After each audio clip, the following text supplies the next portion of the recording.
Hi guys, today I'm going to be chatting about foundations that are crap for oily skin. These are foundations that I have tested and reviewed, so I'll link to my reviews down below if you would like to see them in action. But basically I have oily skin, so for whatever reason these did not work out for me, and I will go through each reason and you can determine if perhaps it will not work for you. Perhaps this is your favorite foundation ever, and if it is, perfect. Let's go ahead and get started.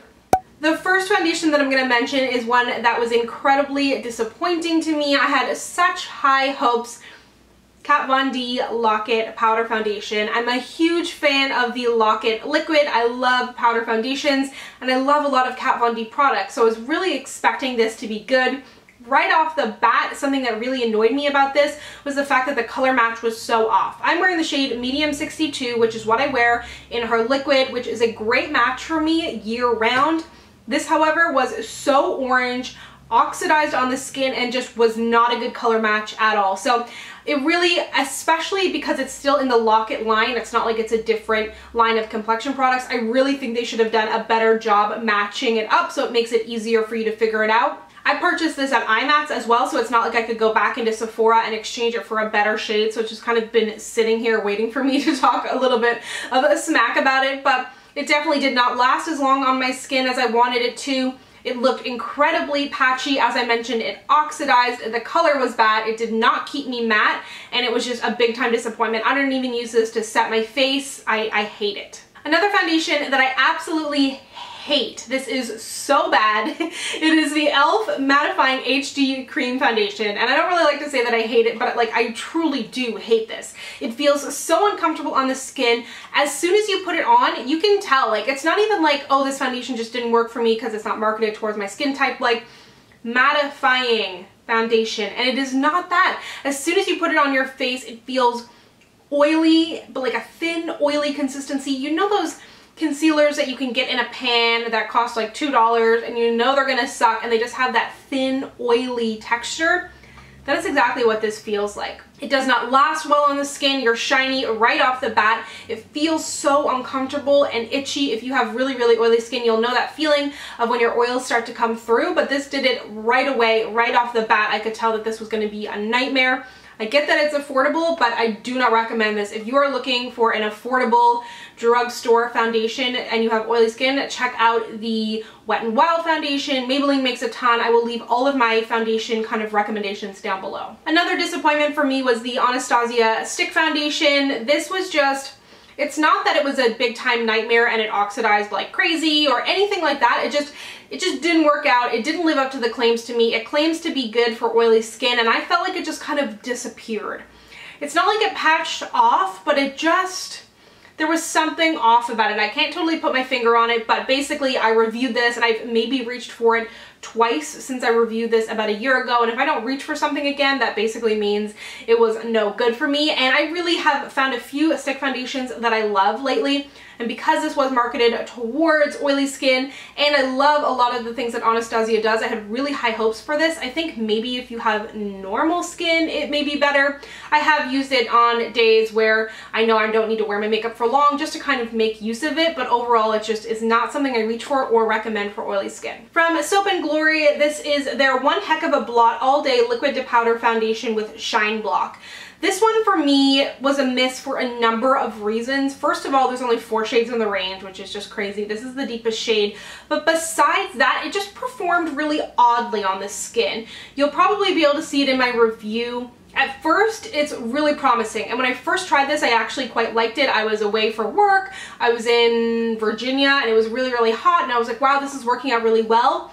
But then the more I tested it, the more I didn't like it. It's almost like it has a white cast when you're not taking a photo, oddly enough. That's probably a color match thing, but I think there is a lot of powder in here, so it definitely does not perform well in photos. That to me is not a deal breaker, but it also doesn't play nicely with other products. Because it is such a strong liquid to powder formula, I found it set almost immediately and it made it hard to blend in my concealer. Some things got kind of patchy on my skin sometimes. It just didn't play nicely with the rest of the things on my face, and on top of that, it did not keep me matte all day. If you have any texture on your skin, any dryness, this is just going to enhance it like crazy. I appreciate what they've done. I think they did a good job with the liquid to powder claim, but it kind of stops there because it doesn't It still doesn't hold up. I still don't have a nice face of makeup. I still don't stay matte throughout the day. So at first this seemed really promising, and because it is marketed for people who do have crazy oily skin, I had, again, high hopes for it, but it did not work out. I have one more foundation here in front of me that I want to mention, but then I also have two that I don't have in front of me, but I still want to warn you about. So I have the Revlon Youth Effects Fill and Blur Foundation, which I can't exactly fault this foundation because it is made for more mature skin. It's supposed to be hydrating and fill and blur the skin. It doesn't claim to be long wearing or matte or anything like that, but I do want to mention it just in case you were curious to try, because every foundation that I love isn't necessarily made for oily skin or isn't necessarily have these huge claims of being matte. So in case you were curious about this, I do not like it. It has a really thick, moussey texture. It says it's full coverage. I don't think it's full coverage. You could potentially build it up a bunch on your skin, but it feels so heavy. And this may be a personal preference for me, but in general, moussey foundations, I don't like them. I don't like the way they sit on my skin. I don't like the way they feel. I don't like the way they wear throughout the day. I don't like the way they blend out or don't blend out. It was just kind of patchy. It got oily, it was not good. And I kind of expected it not to be good, but I was really curious to try. But I do like the concealer in this line. And then I have two that I don't have here in front of me. One I've given to a friend, and then the other, I don't know where it is because I don't really use it or like it, so I'm not sure why it's not in the powder drawer. But anyways, the L'Oreal Total Cover Foundation was, again, a miss for me. Very similar to the Revlon Youth Effects that I just mentioned. I feel like everything I said for that could apply here. Again, super thick, super moussey. The color match did not match up to the L'Oreal Pro Matte, which is one that I love. The shades were very off. It seemed like they were very, very pink. They also changed the bottle so that you couldn't see the color inside. It has a really, really small kind of opening on it, but the product itself is very thick, so that makes it just hard to use. But overall, again, the way it sat on my skin, it was not easy to blend out. It did not have the full coverage it claimed. Like, on the package, on the display in the store, they had a girl with a tattoo, like they were covering it up with that foundation, and I do not think that's the case at all. I feel like a lot of people were kind of split on this foundation. Some people really liked it, some people really hated it. I hated it.